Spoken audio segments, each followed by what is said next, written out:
Ang mga diskurso ni Kristo ng mga huling araw.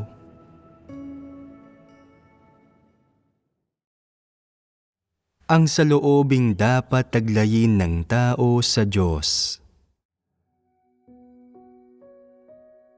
Iyong mga tunay na nagpapasakop sa Diyos at tunay na tumatanggap sa katotohanan ay hindi dapat magkaroon ng mga maling pagkaunawa sa Diyos at hindi dapat na magbigay ng kanilang pagkilatis o paghuhusga sa anumang bagay na ginagawa ng Diyos. Sa kapanahunan ng kautusan, sinabi ng Diyos na bibigyan niya si Abraham ng isang anak na lalaki. Ano ang sinabi ni Abraham tungkol dito?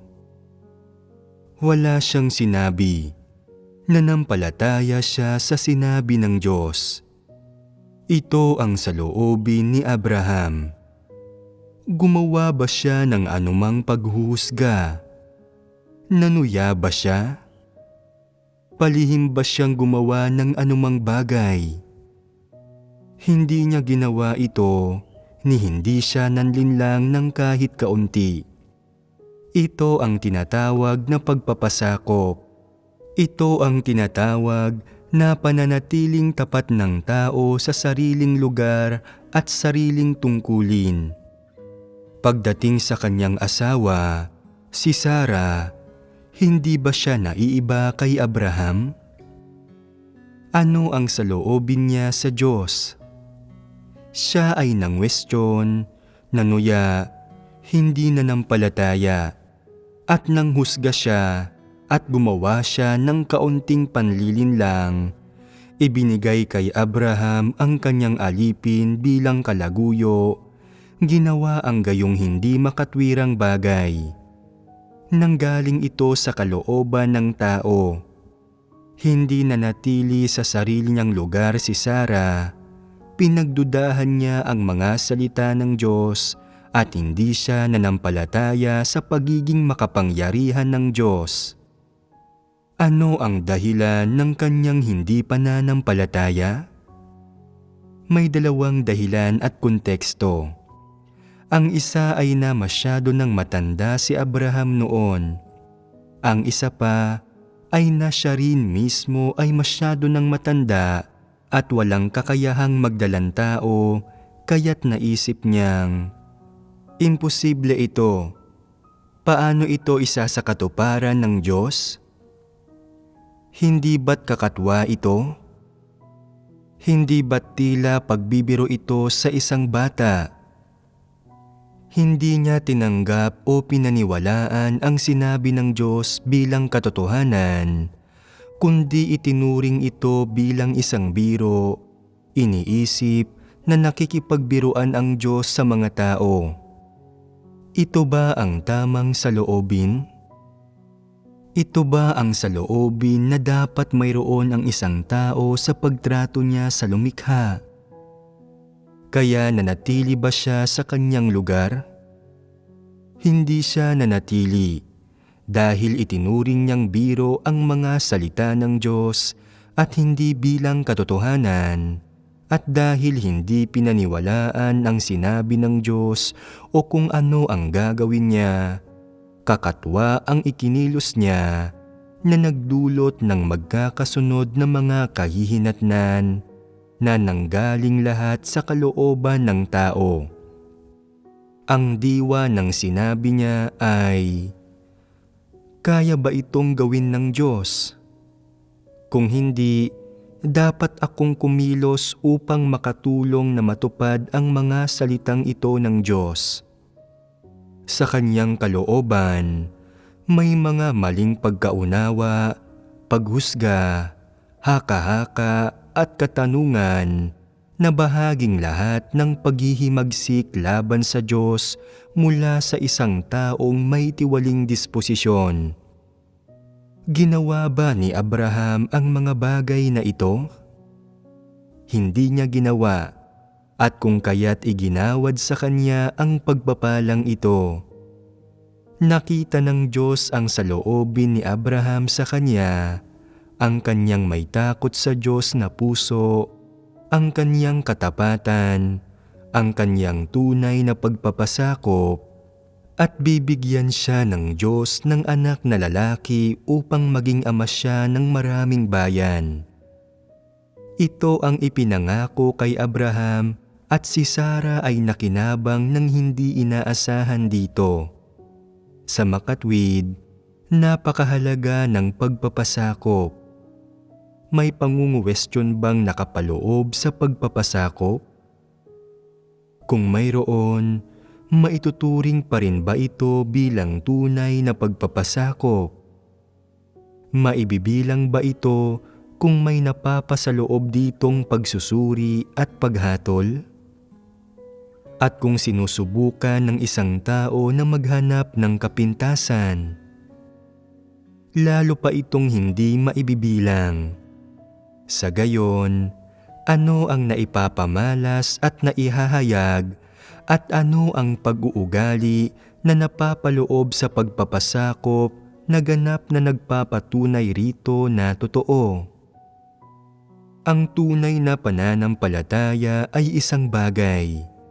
Kailangang maunawaan ng wasto ng isang tao kung ano ang sinasabi at ginagawa ng Diyos at kumpirmahin na ang lahat ng ginagawa ng Diyos ay tama at ang katotohanan. Hindi kailangang pagdudahan ito o kaya ay magtanong sa iba tungkol dito, at hindi ito kailangang timbangin at pag-isipan o suriin sa sariling puso. Isa itong aspekto ng nilalaman ng pagpapasakop, pananampalataya na ang lahat ng ginagawa ng Diyos ay tama. Kapag may ginagawa ang isang tao, maaaring tingnan kung sino ang gumawa nito, kung ano ang kanyang kinalakhan, kung mayroon ba siyang nagawang anumang masamang gawa, at kung ano ang kanyang karakter. Nangangailangan ang mga bagay na ito ng pagsusuri. Kung, sa kabilang banda, ang isang bagay ay nagmula sa Diyos at ginawa niya, dapat mong takpan kaagad ang bibig mo at huwag kang magdalawang isip. Huwag itong pagdudahan at huwag magtanong, kundi tanggapin ito ng ganap. At ano ang susunod na gagawin? Mayroong ilang katotohanan dito na hindi masyadong nauunawaan ng mga tao at hindi nila nakikilala ang Diyos. Bagaman naniniwala sila na gawa ito ng Diyos at na may kakayahang magpasakop, hindi nila tunay na nauunawaan ang katotohanan. Ang nauunawaan nila ay tila may kalikasang doktrinal pa rin at hindi sila mapakali sa kanilang puso. Sa mga pagkakataong ito, dapat silang maghanap, nagtatanong na, anong katotohanan ang mayroon dito? Nasaan ang kamalian sa aking pag-iisip? Paano ako napalayo sa Diyos? Alin sa mga sarili kong pananaw ang taliwas sa mga sinasabi ng Diyos? Sunod, dapat nilang hanapin ang mga bagay na ito. Ito ang saloobin at pagsasagawa ng pagpapasakop. May mga nagsasabing nagpapasakop sila, subalit kapag may nangyari sa kanila kalaunan, iniisip nilang, sino ang nakababatid sa ginagawa ng Diyos? Hindi dapat makialam tayong mga nilikha. Hayaan nating gawin ng Diyos anuman ang kanyang nais. Pagpapasakop ba ito? Anong uri ng saloobin ito? Pag-iwas ito sa pag-ako ng responsibilidad. Kawalan ito ng malasakit sa ginagawa ng Diyos at malamig na pagsasawalang bahala rito. Nagawang magpasakop ni Abraham dahil sinunod niya ang mga prinsipyo at determinado siya sa kanyang pananampalataya na dapat mangyari at dapat matupad ang mga sinasabi ng Diyos. 100% siyang nakatitiyak sa dalawang dapat na ito. Sa makatwid, hindi siya nangwestiyon, hindi siya gumawa ng anumang pagtatasa, o kaya ay nagsagawa ng anumang maliit na panlilinlang. Ganoon ang inasal ni Abraham sa kanyang pagpapasakop. Isa itong pagpapala na nakamit ni Abraham mula sa Diyos. Hindi siya nagkaroon ng anumang pagdududa at hindi niya inihalo ang kalooban ng tao sa anumang ginawa niya. Gayunpaman, malinaw na naiiba ang sitwasyong hinarap ni Job kaysa kay Abraham. Ano ang pinagkaiba nito? Ang nakatagpo ni Abraham ay isang pagpapala. Ito ay isang mabuting bagay. Halos 100 taong gulang na siya, wala siyang anak at umasang magkakaroon ng anak nang ipinangako sa kanya ng Diyos na bibigyan siya ng isang anak na lalaki. Paanong hindi siya magiging masaya? Tiyak na handa siyang magpasakop. Subalit ang nakatagpo ni Job ay kasawiang palad. Bakit nagawa pa rin niyang magpasakop? Nanampalataya siya sa kanyang puso na ang lahat ay gawa ng Diyos. Ito ay isang aspekto. May isa pa, madalas ay kayang magpasakop ng mga tao kapag hindi sila masyadong dumanas ng pagdurusa. At kaya nilang magpasakop kapag nagkakaloob ang Diyos ng mga pagpapala.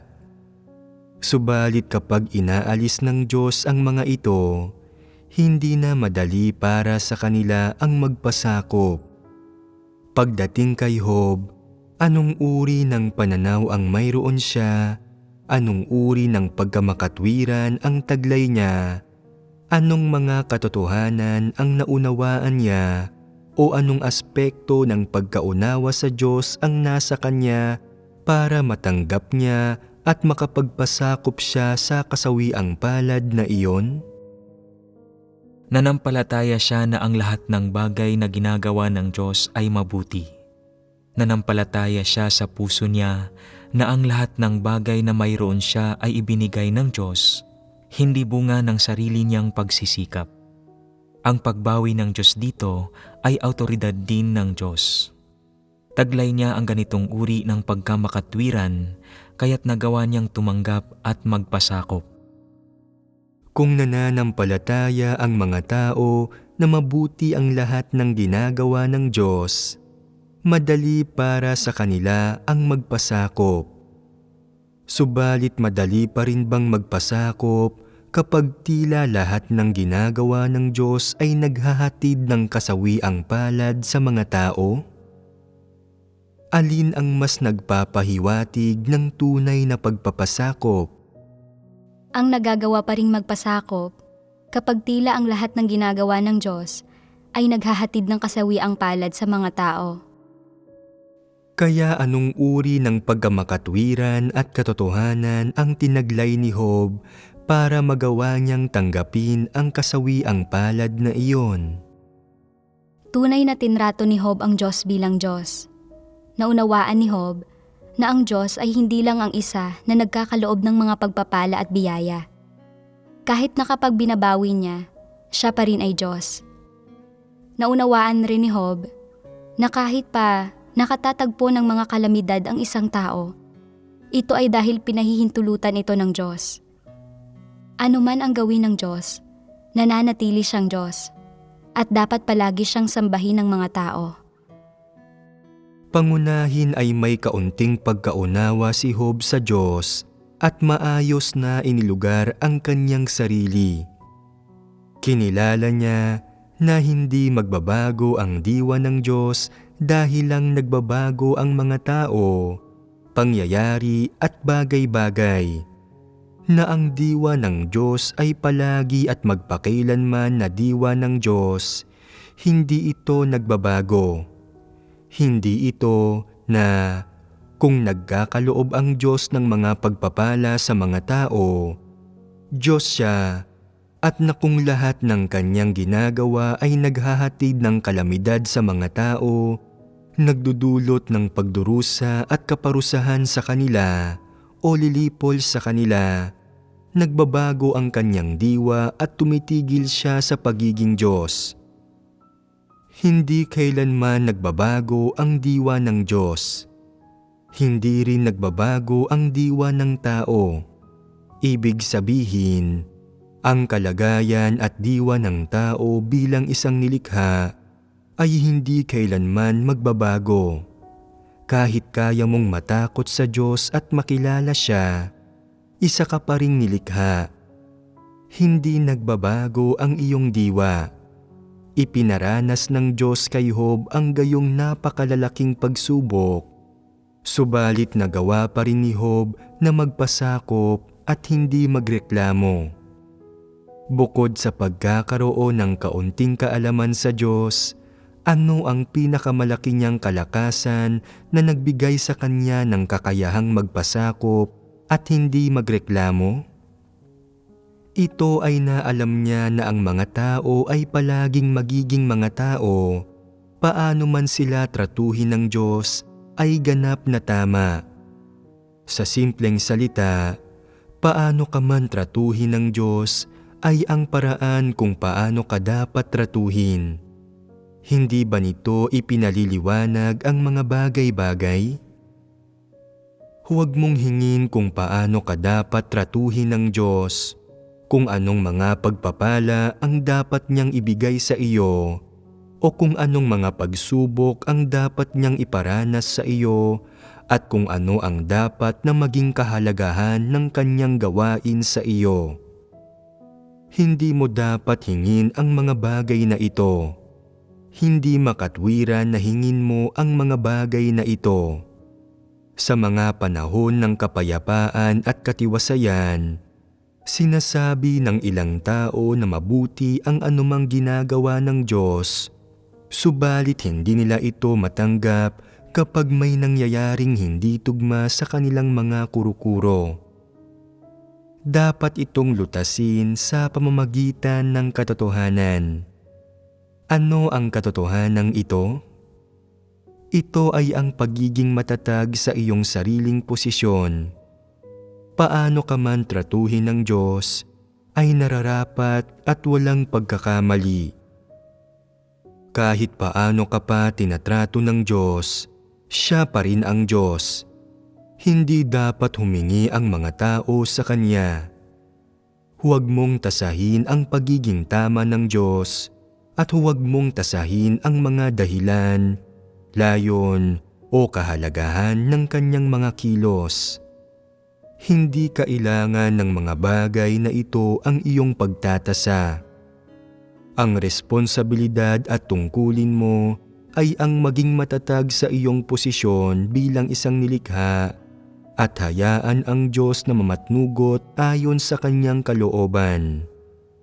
Iyan ang tamang paraan. Madali itong sabihin subalit mahirap isagawa. Gayunpaman, ay dapat maunawaan ng mga tao ang katotohanan ito. Tanging sa pamamagitan ng pagkaunawa sa katotohanan, magkakaroon ka ng tunay na pagpapasakop kapag may nangyayari sa iyo. May ilang tao na nananampalataya sa Diyos at nakakapakinig ng mga sermon hanggang sa ngayon ang nag-iisip na nagawang magpasakop ni Job sa mga pagsubok na ibinigay sa kanya ng Diyos dahil alam ni Job na ang lahat ng bagay ay nagmumula sa kamay ng Diyos. Gaano man karami ang mga baka at tupa, o gaano man karami ang ari-arian, kayamanan at mga anak na taglay ng isang tao, ipinagkaloob ang lahat ng ito ng Diyos. Hindi ito nakadepende sa mga tao. Parang mga alipin ang mga tao sa harap ng Diyos, dapat nilang tiisin gaano man niya sila tratuhin. Ginagamit nila ang ganitong uri ng negatibong saloobin sa pagkilala sa Diyos. Tama ba ang ganitong paraan ng pagkilala sa Diyos? Tiyak na hindi ito tama. Ano nga ba ang tamang paraan para makilala ang Diyos? Ang mga tao ay mga nilikha, at ang Diyos ay Diyos magpakailanman. Paano man kumikilos ang Diyos, dapat hayaan lang ng mga tao ang Diyos na pamatnugutan sila ayon sa kanyang kagustuhan. Tama iyan. Huwag mong hingin na kumilos dapat ang Diyos sa isang partikular na paraan. Huwag mong hingin na ipaliwanag dapat lahat ng Diyos sa iyo sa pagbabahaginan. Kung hindi niya ito nililinaw, hindi ka dapat makipagtalo sa Diyos. Iniisip na mayroon kang katwiran. Mali ito. Ito ay labis na kayabangan at pagmamagaling at lubhang walang konsensya at katwiran. Hindi ito ang dapat na sinasabi ng isang nilikha. Maging si Satanas ay hindi nangangahas na magsalita sa Diyos sa gayong hysterical na paraan. Isa kang tiwaling tao, paanong mas mayabang ka pa kay Satanas? Saan ba dapat lumugar ang mga tao kapag nakikipag-usap sila sa Diyos? Paano ba dapat unawain ng isang tao ang usaping ito? Ang totoo, ipinaliliwanag na ng pahayag ni Job na tatanggap ba tayo ng mabuti sa kamay ng Diyos at hindi tayo tatanggap ng masama? Kung bakit nagawa niyang magpasakop sa Diyos at may katotohanang dapat na hanapin mula rito. Nagpahayag ba siya ng anumang reklamo o hinaing nang sinabi niya ito? Mayroon bang anumang kalabuan o mga negatibong implikasyon? Tiyak na wala. Sa huli ay napagtanto ni Job mula sa kanyang mga karanasan na wala sa mga tao ang pagpapasya kung paano sila tinatrato ng Diyos. Maaaring medyo hindi ito kaaya-ayang pakinggan, subalit ito ang katunayan.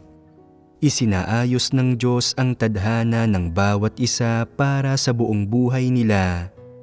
Tanggapin mo man ito o hindi, ito ang katotohanan.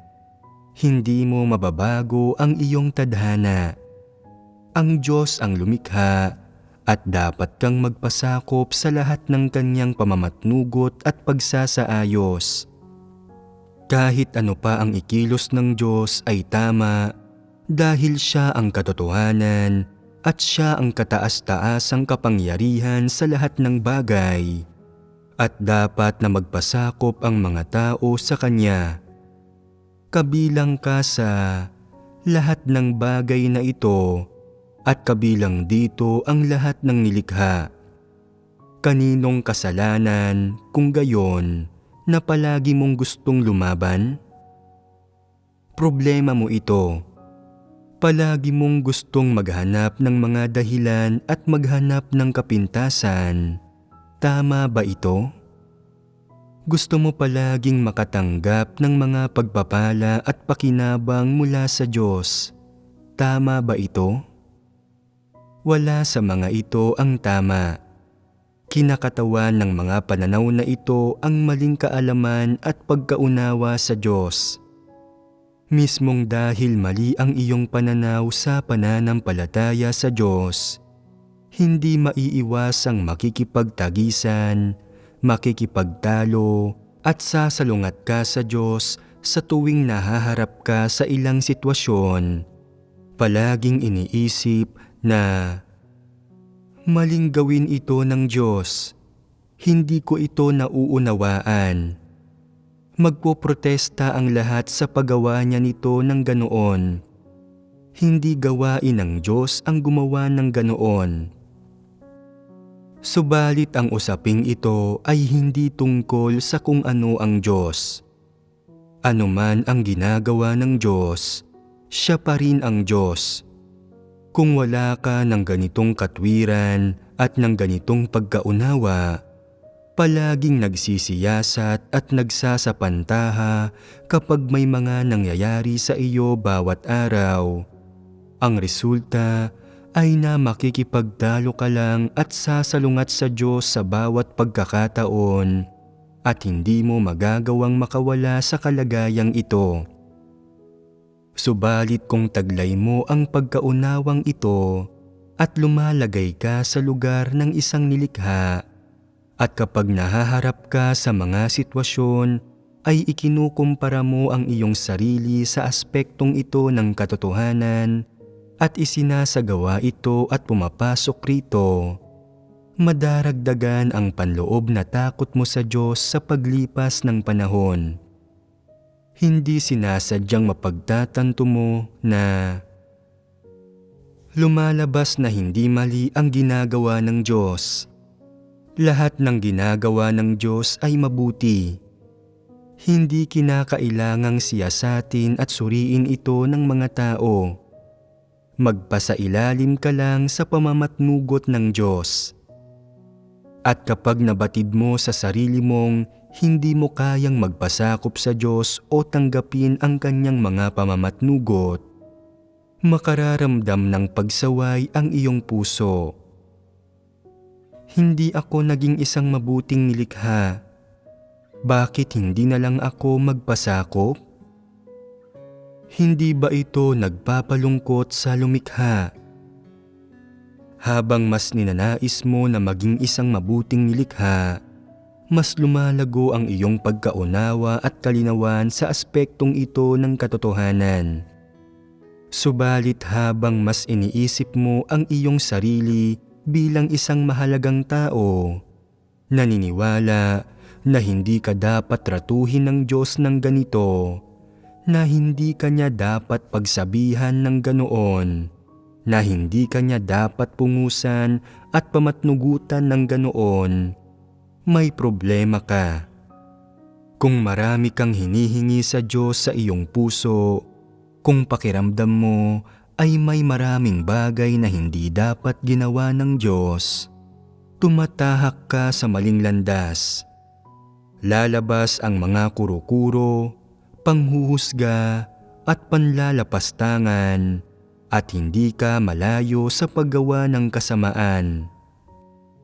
Kapag naririnig ng mga taong hindi nagmamahal sa katotohanan ang mga salita ng Diyos, nagsisimula silang magsuri at magsiyasat, unti-unting nagdudulot ng mga pagdududa at panlalait. Pagkatapos ay nagsisimula silang manghusga, tumanggi at mangondena. Ito ang resulta.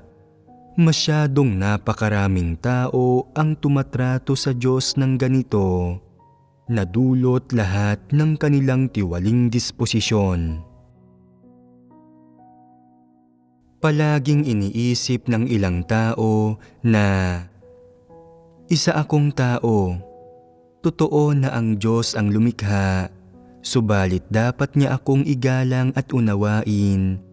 Dapat niya akong mahalin at protektahan. Tama ba ang pananaw na ito? Nasa Diyos ang huling salita sa kung paano niya mamahalin ang mga tao. Ang Diyos ang lumikha. Nasa kamay niya kung paano niya tinatrato ang kanyang mga nilikha. Ang Diyos ay may sarili niyang mga prinsipyo at sarili niyang mga disposisyon. Walang silbi para sa mga tao ang magkaroon ng mga hinihingi. Sa halip, ay dapat nilang matutuhan kung paano unawain ang Diyos at magpasakop sa Kanya. Ito ang katwiran na dapat taglayin ng mga tao. Sinasabi ng ilang tao na marahas ang Diyos sa mga tao. Ang paggawa ng mga ganitong bagay ay hindi pagmamahal sa mga tao. Hindi niya nirerespeto ang mga tao o tinatrato sila bilang mga tao. Ang ilang tao ay hindi mga tao, mga demonyo sila. Katanggap-tanggap ang anumang paraan ng pagtrato sa kanila. Karapat-dapat silang sumpain at hindi sila karapat-dapat sa respeto. May mga taong nagsasabi na, "Medyo mabuti akong tao. Wala akong ginawang anuman para labanan ang Diyos at labis akong nagdusa para sa Kanya. Bakit pinupungusan pa rin niya ako ng ganoon? Bakit palagi niya akong pinababayaan? Bakit hindi niya ako kailanman kinikilala o iniaangat?" Sinasabi pa rin ng iba na, "Ako ay isang simple at tapat na tao. Nananampalataya na ako sa Diyos mula noong nasa sinapupunan pa lang ako at nananampalataya pa rin ako sa Kanya ngayon. Napakadalisay ko. Iniwan ko ang aking pamilya at ang aking trabaho para igugol ang aking sarili para sa Diyos at inisip ko kung gaano ako minahal ng Diyos. Ngayon, tila hindi gaanong minamahal ng Diyos ang mga tao at pakiramdam ko ay pinabayaan ako, bigo at dismayado sa Kanya. Hindi ba ito nakababahala? Ano ang maling ginagawa ng mga taong ito? Hindi sila nanatili sa tamang lugar nila. Hindi nila alam kung sino sila at palagi nilang iniisip na mahalagang tao sila na dapat respetuhin at iangat o pakaingatan at itangi ng Diyos. Kung palaging may mga gayong maling akala, mga gayong baluktot at hindi makatwirang hinihingi ang mga tao, napaka mapanganib nito. Kahit papaano, kasusuklaman at kapupuotan sila ng Diyos at kung hindi sila magsisisi ay nanganganib silang matiwalag. Kaya't ano ang dapat gawin ng mga tao? Paano nila kikilalanin ang kanilang sarili at paano nila itatrato ang kanilang sarili para matugunan ang mga hinihingi ng Diyos, malutas ang mga kahirapang ito at mabitiwan ang mga hinihingi nila sa Diyos? May ilang tao na isinaayos ng sambahayan ng Diyos para maging mga lider at partikular silang masigasig. Pagkatapos nilang magtrabaho ng ilang sandali, natuklasang kaya nilang gawin ang ilang panlabas na gawain ng may sapat na husay, subalit hindi nila kayang lumutas ng mga problema. Hindi nila kayang magbahagi ng katotohanan para lutasin ang mga issue. Kaya't ang kanilang tungkulin ng pamumuno sa iglesia ay pinalitan. Hindi ba't sobrang naaangkop ito? Subalit nagsisimula silang makipagtalo at magreklamo, sinasabing, hindi maayos na ginampanan ng mga huwad na lider at antikristo na iyon ang mga nakatalaga sa kanilang trabaho. Ang ginawa lang nila ay magdulot ng mga panggagambala at panggugulo. Dapat lang talaga silang palitan at itiwalag. Subalit wala akong ginawang anumang masama. Bakit pinapalitan din ako? Medyo masama ang loob nila. Bakit ganoon? Nararamdaman nila iyon dahil wala naman silang ginawang anumang masama. Dapat pa rin silang maging leader at hindi dapat napalitan. Pakiramdam nila ay sobrang hindi naging patas ang sambahayan ng Diyos sa kanila. Punong-puno ng reklamo at paglaban ang kanilang puso at lumilitaw sa kanila ang mga kuro-kuro tungkol sa Diyos na humahantong sa di balanseng kalooban. Hindi ba't sinabi na may mga prinsipyo para sa paghalal at pag-aalis ng mga lider? Sa tingin ko, walang prinsipyo sa nangyari. Nagkamali ang Diyos. Sa madaling salita, hanggat ang Diyos ay gumagawa ng isang bagay na nakapipinsala sa kanilang mga interes at nakasasakit sa kanilang damdamin, nagsisimula silang maghanap ng mali. Problema ba ito? Paano malulutas ang problemang ito? Dapat mong kilalanin ang sarili mong pagkakakilanlan. Dapat mong malaman kung sino ka. Anumang uri ng mga kaloob o lakas ang mayroon ka, o gaano man karaming kasanayan o kakayahan ang mayroon ka, o gaano man karami ang kabutihang natamo mo mula sa sambahayan ng Diyos, o magkano man ang nasingil mo, o gaano man karaming kapital ang iyong naipon, ang mga bagay na ito ay baliwala sa Diyos. At kung tila mahalaga ang mga ito mula sa kinatatayuan mo, wala bang lumitaw na hindi pagkakaunawaan at mga pagkakasalungat sa pagitan mo at ng Diyos? Paano dapat malutas ang problemang ito? Kung nais mong paliitin ang agwat sa pagitan mo at ng Diyos at lutasin ang mga pagkakasalungat na ito, paano ito dapat gawin? Dapat mong tanggihan ang mga bagay na sa tingin mo ay tama at pinanghahawakan mo. Sa paggawa nito, mawawala na ang agwat sa pagitan mo at ng Diyos at tatayo ka ng maayos sa iyong lugar at magagawa mong magpasakop, kilalanin na lahat ng ginagawa ng Diyos ay tama, itatwa ang iyong sarili at bitiwan ang iyong sarili.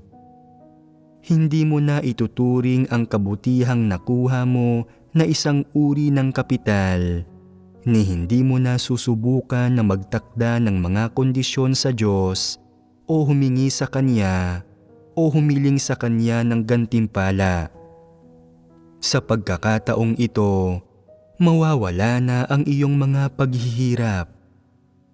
Bakit lumilitaw ang mga maling paniniwala ng lahat ng tao sa Diyos? Lumilitaw ang mga ito sapagkat hindi kayang sukatin ng mga tao ang sarili nilang mga kakayahan.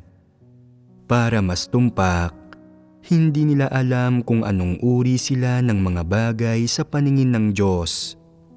Masyado nilang binibigyang halaga ang kanilang sarili at inilalagay sa napakataas na posisyon ang kanilang sarili sa mata ng Diyos, at nakikita nila ang itinuturing nilang halaga at kapital ng isang tao bilang ang katotohanan, bilang ang mga pamantayang ginagamit ng Diyos para sukatin kung sila ay maililigtas. Mali ito. Dapat mong malaman kung ano ang uri ng lugar mayroon ka sa puso ng Diyos, kung paano ka tinitingnan ng Diyos, at ang naaangkop na posisyon na dapat mong taglayin kapag humaharap ka sa Diyos. Dapat mong malaman ang prinsipyong ito. Sa paraang ito, ang iyong mga pananaw ay magiging alinsunod sa katotohanan at aayon sa mga pananaw ng Diyos. Dapat taglayin mo ang katwirang ito at dapat ay magawa mong magpasakop sa Diyos. Paano ka pa man niya tinatrato, dapat kang magpasakop. Pagkatapos ay mawawalan na ng anumang kontradiksyon sa pagitan mo at ng Diyos. At kapag tinrato ka muli ng Diyos sa kanyang pamamaraan, hindi mo ba magagawang magpasakop? Makikipagtalo ka pa rin ba at sasalungat sa Diyos? Hindi mo ito gagawin. Kahit makaramdam ka pa ng kaunting pagkabalisa sa iyong puso, o maramdaman mo na hindi tulad ng ninanais mo ang pagtrato sa iyo ng Diyos at hindi mo maunawaan kung bakit tinatrato ka niya ng ganoon. Gayunman, dahil nauunawaan mo na ang ilang katotohanan at tinataglay ang ilang realidad, at dahil nagagawa mo ng manatiling tapat sa iyong posisyon, Hindi mo na lalabanan ang Diyos na nangangahulugang hindi naiiral ang mga kilos at pag-uugali mo na magdudulot ng iyong pagkasawi. At hindi ba magiging ligtas ka na noon? Sa oras na maging ligtas ka, makararamdam ka ng katatagan na nangangahulugang nagsimula ka ng tumahak sa landas ni Pedro. Tingnan mo, nanampalataya si Pedro sa Diyos ng napakaraming taon. Napakatagal niyang inapuhap ang daan at labis na nagdusa. Pagkatapos niyang maranasan ang maraming pagsubok, ay saka pa lang niya naunawaan sa wakas ang ilang katotohanan at nagtaglay ng ilang katotohanang realidad. At pagdating sa inyong lahat ngayon, marami na akong nasabi na ipaliwanag ng maayos ang lahat. Katumbas ito ng paghahain ng mga bagay-bagay sa isang pinggan, hindi ba? Marami na kayong natamo ng hindi lumilihis. Nakuha ninyong lahat ang higit sa inaasahan. Kaya bakit wala pa rin kayong kasiyahan? Hindi na kayo dapat magkaroon ng anumang karagdagang hinihingi. Ano ang pangunahin nating pinagbahaginan ngayon? Ang isang aspekto ay ang regular na pagbibigay ng pansin sa pagsisiyasat ng iba't ibang aspekto ng iyong kalagayan at pagkatapos ay sinusuri ang mga ito para malaman kung tama ba ang mga ito. Ang isa pang aspekto ay ang paglutas sa iba't ibang maling pagkaunawa sa Diyos na lumilitaw sa iyo. Kapag mayroon kang mga maling pagkaunawa tungkol sa Diyos, may nagmamatigas at kinikilingang mga elemento sa iyo na pipigil sa iyo na hanapin ang katotohanan. Kung maalis na ang iyong mga maling pagkaunawa sa Diyos, magagawa mong hanapin ang katotohanan. Kung hindi pa, madarama mo sa puso mo na napapalayo ka at mananalangin ka sa paimbabaw na paraan. Ito ay pandaraya sa Diyos at hindi talaga siya makikinig. Kung magkaroon ka ng mga maling pagkaunawa tungkol sa Diyos, lumilikha ng distansya at paghihiwalay sa pagitan mo at ng Diyos, at sarado ang puso mo sa Kanya, hindi ka makikinig sa Kanyang mga salita o hahanapin ang katotohanan. Anuman ang gawin mo, ginagawa mo lamang iyon ng walang interes na nagkukunwari at nanlilinlang.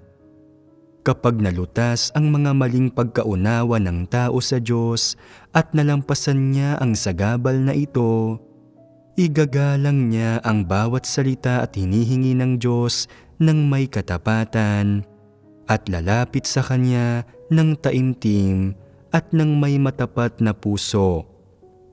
Kung sa pagitan ng tao at ng Diyos may kontradiksyon, agwat at di pagkakaunawaan, anong papel ang ginagampanan ng tao? Ito ay ang papel ni Satanas at ito ay sumasalungat sa Diyos. Ano ang mga kahihinatnan ng pagsalungat sa Diyos? Maaari bang magpasakop sa Diyos ang gayong tao? Matatanggap ba niya ang katotohanan? Hindi. Kung hindi niya magagawa ang alinman sa mga bagay na ito, ang tao na iyon ay mauuwi sa wala at titigil ang mga pagbabago sa kanyang disposisyon. Sa makatwid, kapag sinusuri ng tao ang iba't ibang kalagayan niya, sa isang banda ay ginagawa ito upang makilala ang sarili, samantalang sa kabilang banda, nangangailangan ito ng pagtutuon sa pagsusuri kung ano ang mga maling pagkaunawa ng tao sa Diyos.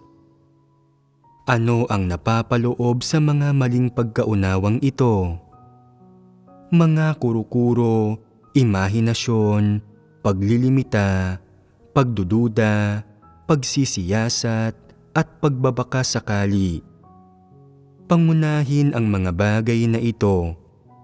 Kapag ang isang tao ay nagtataglay ng mga ito sa kalooban niya, mali ang pagkaunawa niya sa Diyos. Kapag nahulog ka sa mga kalagayang ito, nagkakaroon ng problema sa relasyon mo sa Diyos. Kailangan mong hanapin kaagad ang katotohanan upang malutas ito. At kailangan mo itong lutasin. Iniisip ng ilan na nagkaroon ako ng maling pagkaunawa tungkol sa Diyos. Hindi ko magagampanan ang tungkulin ko hanggat hindi ko nalulutas ang isyong ito. Katanggap-tanggap ba ito? Hindi. Hindi ito katanggap-tanggap. Huwag mong ipagpaliban ang pagganap ng iyong tungkulin, kundi gampanan ang iyong tungkulin at lutasin ang iyong issue ng sabay. Habang ginagampanan mo ang iyong tungkulin, magsisimulang maging maayos ang iyong maling pagkaunawa tungkol sa Diyos nang hindi mo namamalayan at matutuklasan mo kung saan nagmula ang problema mo at kung gaano iyon kaseryoso. Balang araw, maaari ninyong mapagtanto. Ang tao ay isang nilikha at ang lumikha ay aking Panginoon magpakailanman. Ang diwa nito ay hindi nagbabago. Ang katayuan ng tao ay hindi nagbabago at ni hindi rin ang katayuan ng Diyos. Anuman ang gawin ng Diyos at kahit ang tingin ng buong sangkatauhan ay mali ang kanyang ginagawa, hindi ko maikakaila ang kanyang nagawa, ni hindi ko maikakaila na siya ang katotohanan. Ang Diyos ang pinakamataas na katotohanan. Walang kakayahang gumawa ng mali kailanman. Dapat magpakatatag ang tao sa kanyang tamang posisyon. Hindi niya dapat siyasatin ang Diyos, kundi tanggapin ang mga pamamatnugot ng Diyos at tanggapin ang lahat ng kanyang salita. Lahat ng sinasabi at ginagawa ng Diyos ay tama. Hindi dapat gumawa ang tao ng iba't ibang kahilingan sa Diyos. Hindi karapat-dapat ang mga nilikha na gawin ito. Kahit ituring ako ng Diyos na isang laruan, dapat pa rin akong magpasakop. At kung hindi, problema ko iyon, hindi ng Diyos. Kapag mayroon kang karanasan at kaalaman tungkol sa aspektong ito ng katotohanan, tunay kang makapagpapasakop sa Diyos at mawawalan ka na ng malalaking paghihirap at ginagampanan mo man ang iyong tungkulin o isinasagawa mo man ang iba't ibang aspekto ng katotohanan, maraming paghihirap ang malulutas. Ang pagpapasakop sa Diyos ang pinakadakilang katotohanan. Ito ang pinakamalalim na katotohanan. Maraming pagkakataon, kapag nahaharap ang mga tao sa iba't ibang paghihirap, kapag may iba't ibang balakid, o kapag nahaharap sila sa isang bagay na hindi nila matanggap, ano ang sanhi nito? Nakatayo sila sa maling posisyon. Mayroon silang mga maling pagkaunawa tungkol sa Diyos. Nais nilang siyasatin ang Diyos at ayaw nilang tratuhin siya bilang Diyos. Nais nilang ikaila ang kawastuhan ng Diyos at nais nilang ikaila na ang Diyos ang katotohanan. Nagpapahiwatig ito na ayaw ng tao na maging isang nilikha, kundi gusto niyang pumantay sa Diyos upang hanapan ng mali ang Diyos. Magdudulot ito ng problema. Kung magagampanan mo ng wasto ang iyong tungkulin at magiging matatag sa iyong lugar bilang isang nilikha, hindi ka tututol sa ginagawa ng Diyos sa anumang paraan. Maaari kang magkaroon ng ilang maling pagkaunawa at maaari kang magkaroon ng ilang kuro-kuro. Ngunit kahit paano, magiging handa ang saloobin mo na tanggapin ang mga pamamatnugot ng Diyos at magiging handa kang magpasakop sa Diyos, kaya hindi mo lalabanan ang Diyos. Kahit na may pananalig si Job, alam ba niya kung ano ang nangyayari sa umpisa nang dumating sa kanya ang mga pagsubok ng Diyos? Walang kakayahan ang mga tao na direktang pumasok sa espiritual na dako. Hindi alam ni Job kung ano ang nangyayari doon. Ganap siyang walang kaalam-alam sa kahit ano. Kaya, nang dumating sa kanya ang mga pagsubok ng Diyos, tiyak na naguluhan siya, iniisip na, ano ang nangyayari? Napakapayapa ng lahat. Bakit bigla itong nangyari? Bakit biglang nawala sa akin ang lahat ng mga alagang hayop at ari-arian ko? Naguluhan siya sa umpisa, subalit ang kalituhan ay hindi katumbas ng pagkakaroon ng mga maling pagkaunawa sa Diyos. Ang kalituhan ay hindi katumbas ng kabiguang maunawaan ang ginagawa ng Diyos. Nangyari lang talaga ang lahat ng biglaan. Walang anumang paunang kaalaman si Job, ni walang nagbigay sa kanya ng paunang babala. Lubos siyang hindi handa. Gayunpaman, hindi ibig sabihin nito na gagawa siya ng mga maling pasya o tatahak sa maling landas o na hindi niya kayang magpasakop. Kaya, anong sunod na ginawa ni Job? Tiyak na pinakalma niya ang kanyang puso at seryosong pinagnilayan ang kanyang mga kilos at nagdasal sa Diyos. Pagkaraan ng ilang araw ng paghahanap, naabot niya ang isang konklusyon. Si Jehovah ang nagbigay at si Jehovah ang nag-alis.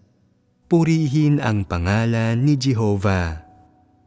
Ang pagpapahayag na ito ni Job ay kumakatawan sa kanyang pananaw at sa landas na tinahak niya.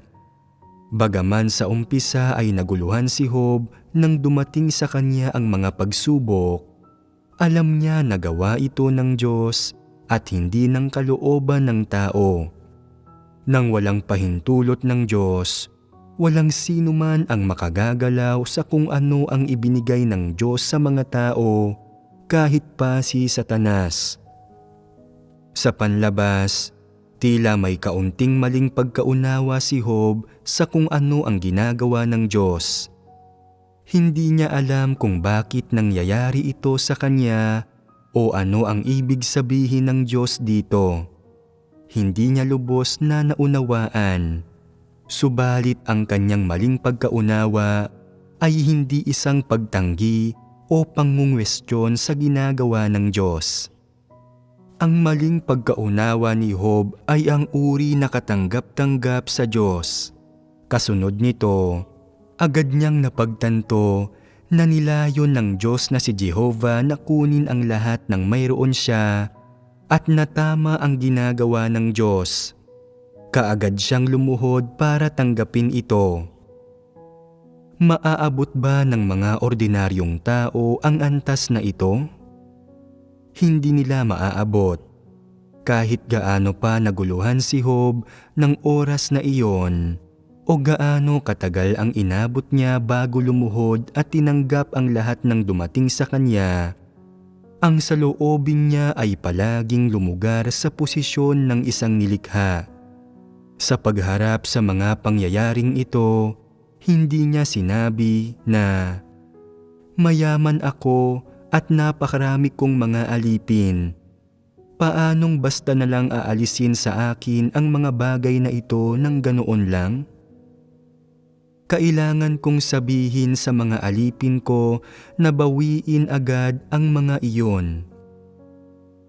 Ginawa ba niya iyon? Hindi niya ginawa. Malinaw sa kanyang puso na gawa ito ng Diyos at na walang anumang magagawa ang tao rito. Ang makialam rito ay mangangahulugan ng pagsalungat sa ginawa ng Diyos at pagsalungat sa lahat ng nangyari sa Kanya. Hindi siya sumambit ng kahit isang reklamo noong oras na iyon, ni hindi niya hinusgahan kung ano ang nangyayari o nakialam para subukang baligtarin ang lahat. Naghintay lang siya at tahimik na nagmasid kung paano malalahad ang mga bagay-bagay. Tinitingnan kung ano ang gagawin ng Diyos. Mula simula hanggang katapusan, ang ginawa ni Job ay ang kumapit sa kanyang tamang lugar. Ibig sabihin, kumapit siya sa lugar ng isang nilikha. Ito ang kanyang naging pagganap. Bagaman medyo naguluhan si Job nang mangyari sa kanya ang mga kaganapang ito, nagawa niyang hanapin at kilalanin na ang lahat ng ginawa ng lumikha ay tama at pagkatapos ay nagpasakop siya. Hindi niya ginamit ang mga pamamaraan ng tao para lutasin ang isyu. Nang dumating ang mga tulisan, hinayaan niya silang kunin ang maaari nilang kunin. Hindi siya nagpadala sa kanyang kapusukang labanan sila. Inisip niya sa puso niya na nang walang pahintulot ng Diyos, wala silang makukuhang kahit ano. Ngayong nakuha nila ang lahat, malinaw na pinahintulutan ito ng Diyos. Mawawalan ng silbi ang anumang pakikialam ng tao. Hindi dapat magpadala ang mga tao sa kanilang kapusukan. Hindi sila maaaring makialam. Ang hindi pakikialam ay hindi nangangahulugang kinukonsinti niya ang mga tulisan. Hindi ito tanda ng kahinaan o takot sa mga tulisan. Sa halip, kinatakutan niya ang kapangyarihan ng Diyos at mayroon siyang may takot sa Diyos na puso. Sinabi niya na, hayaan silang kunin ito. Kung tutuusin, ibinigay ang mga bagay na ito ng Diyos. Hindi ba't ito ang dapat sabihin ng isang nilikha? Wala siyang anumang reklamo. Hindi siya nagpadala ng sinuman para lumaban o bawiin ang mga pag-aari niya o protektahan ang mga pag-aari niya. Hindi ba ito isang tunay na pagpapamalas ng pagpapasakop sa Diyos? Nagagawa niya lang ito dahil may tunay na pagkaunawa siya sa kataas-taasang kapangyarihan ng Diyos. Kung wala ang pagkaunawang ito, malamang na gumamit siya ng mga pamamaraan ng tao para lumaban at bawiin ang mga pag-aari niya. At paano kaya ito titingnan ng Diyos? Hindi ito pagpapasakop sa mga pamamatnugot ng Diyos.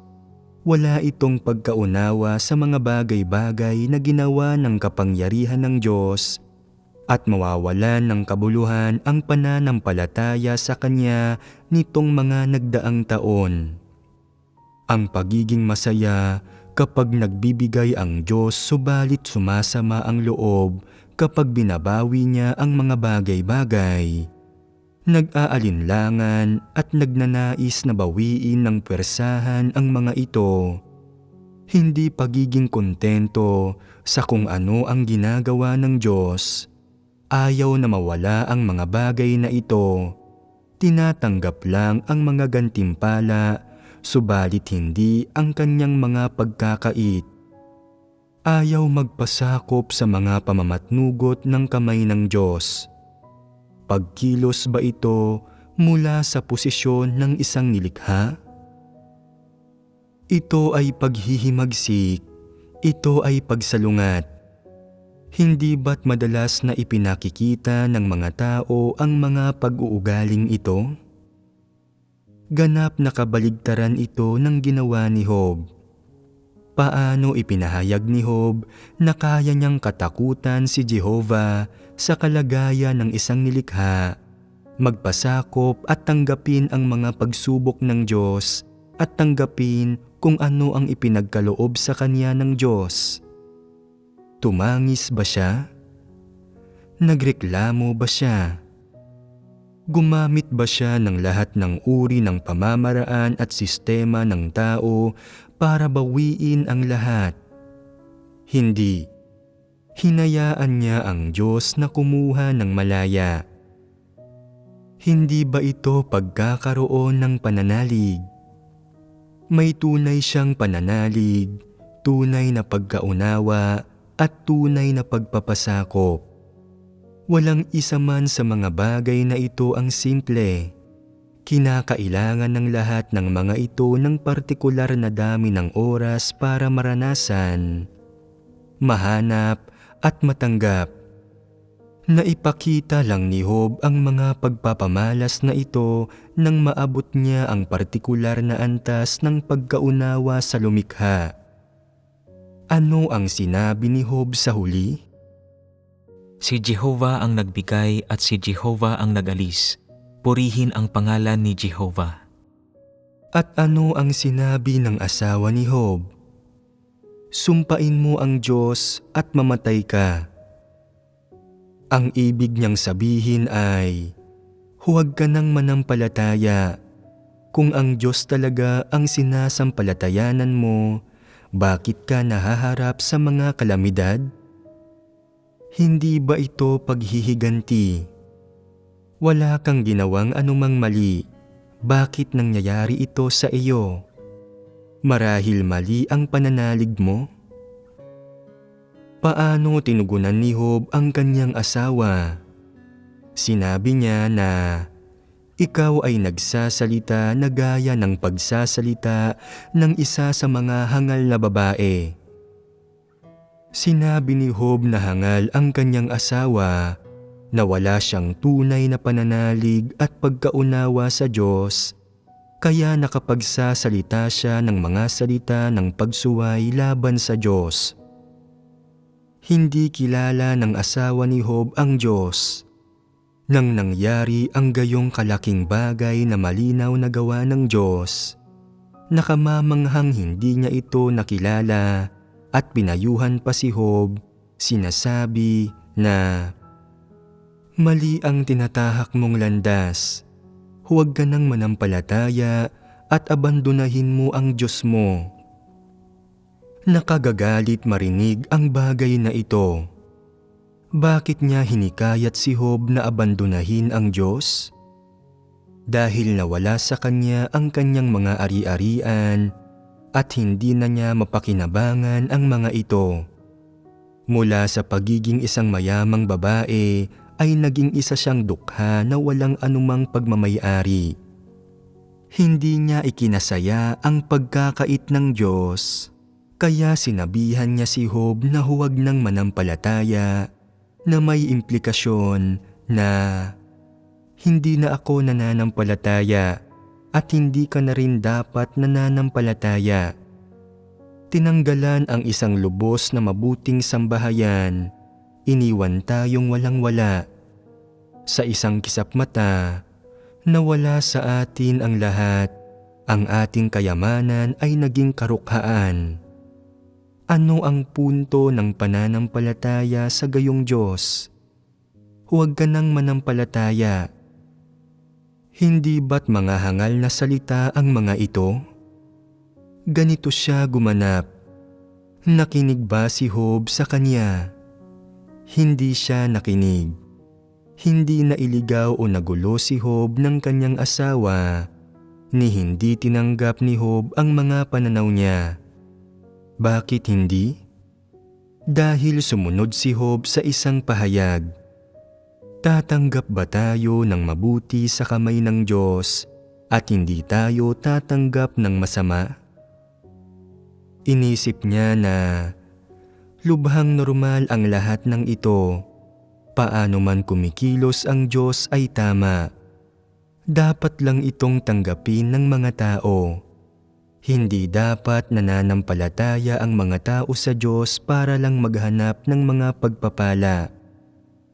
Natamasa ko ang mga pagpapala ng Diyos sa loob ng napakaraming taon nang walang ginagawang anuman para sa Diyos. Ngayon ang oras para magpatotoo sa Kanya. Iyong kinukuha ng Diyos ay Kanya. Maaari niya itong kunin anumang oras niya naisin. Hindi dapat magkaroon ng mga hinihingi ang mga tao. Dapat lang silang tumanggap at magpasakop. Kaya, dapat ka bang tumanggap ng mga pagpapala dahil sa pananampalataya sa Diyos? Ganito ba ito dapat? Kapag lubos nang naaarok ng isang tao ang usaping ito, magkakaroon siya ng tunay na pananalig. Anuman ang ginagawa ng lumikha ay tama at ang katotohanan. Anuman ang ginagawa niya, ang kanyang pagkakakilanlan at katayuan ay hindi nagbabago. Dapat siyang sambahin ng lahat ng tao. Siya ang walang hanggang Panginoon at walang hanggang Diyos ng mga tao. Hindi kailanman mababago ang katunayang ito. Hindi lang dapat siya kinikilala ng mga tao bilang Diyos kapag pinagkakalooban niya sila ng mga regalo, o hindi siya kikilalanin bilang Diyos kapag kinukuha niya ang mga bagay-bagay mula sa kanila. Ito ay maling pananaw ng tao, hindi isang pagkakamali sa mga kilos ng Diyos. Kung nauunawaan ng mga tao ang katotohanan, makikita nila ito ng malinaw, at kung sa kaibuturan ay nagagawa nilang tanggapin na ito ang katotohanan, magiging lalo pang normal ang relasyon nila sa Diyos. Kung sinasabi mong kinikilala mo na ang mga salita ng Diyos ang katotohanan, subalit kapag may nangyayari ay hindi mo siya nauunawaan, at sinisisi mo pa siya at hindi ka tunay na nagpapasakop sa Kanya. Walang kabuluhan kapag sinasabi mong kinikilala mo na katotohanan ang mga salita ng Diyos. Ang pinakamahalagang bagay ay na dapat magawang tanggapin ng iyong puso ang katotohanan, at na anuman ang mangyari, dapat magawa mong makita na ang mga kilos ng Diyos ay tama at na siya ay matuwid. Ito ang uri ng tao na nakauunawa sa Diyos. Maraming mananampalataya ang nakatuon lang sa pag-unawa ng doktrina.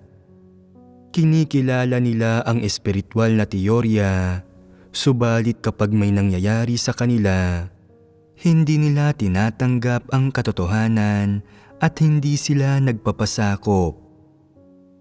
Mapagpaimbabaw na mga tao ang mga ito. Karaniwang tama lahat ang mga bagay na sinasabi mo, subalit kapag may nangyayari na hindi umaayon sa mga sarili mong kuro-kuro, hindi mo ito nagagawang tanggapin.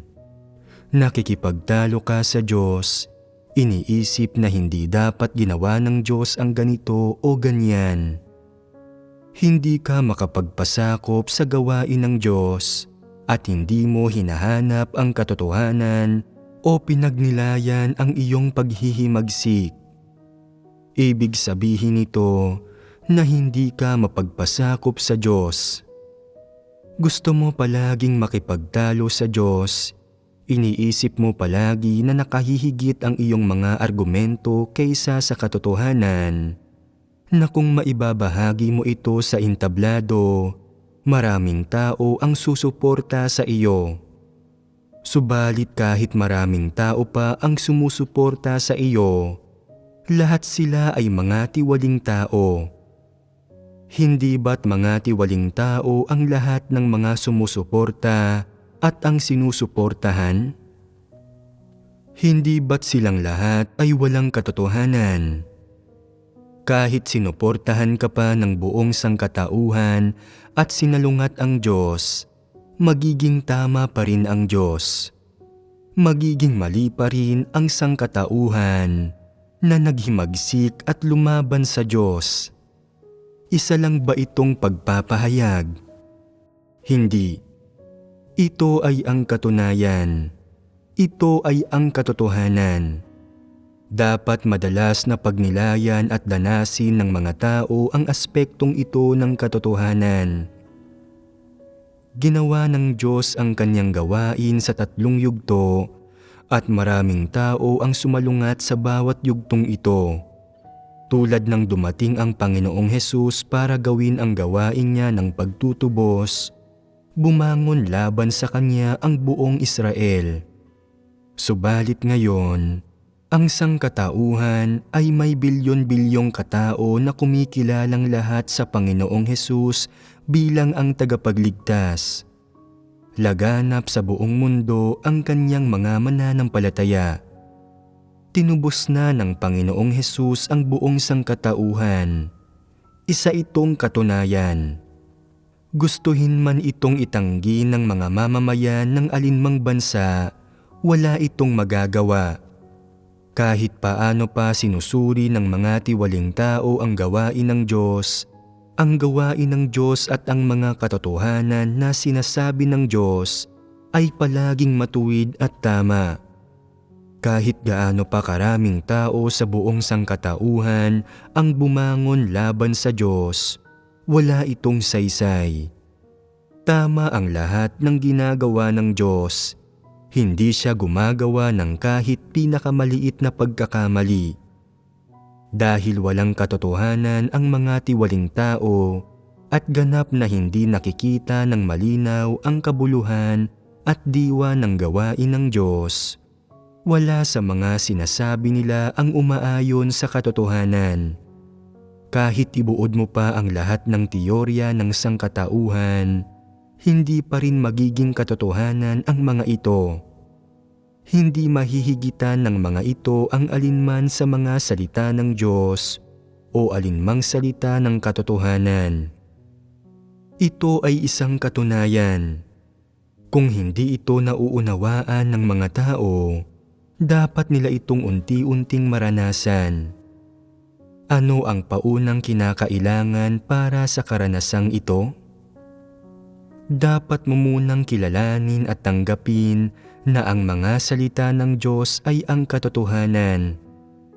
Pagkatapos, dapat mong isagawa at danasin ang mga ito. Nang hindi namamalayan, matutuklasan mo na ang mga salita ng Diyos ay ang katotohanan, ganap itong tama. Sa puntong iyon, sisimulan mong itangi ang mga salita ng Diyos, pahahalagahan ang paghahangad sa katotohanan, at magagawang tanggapin ang katotohanan sa iyong puso at gawin itong buhay mo.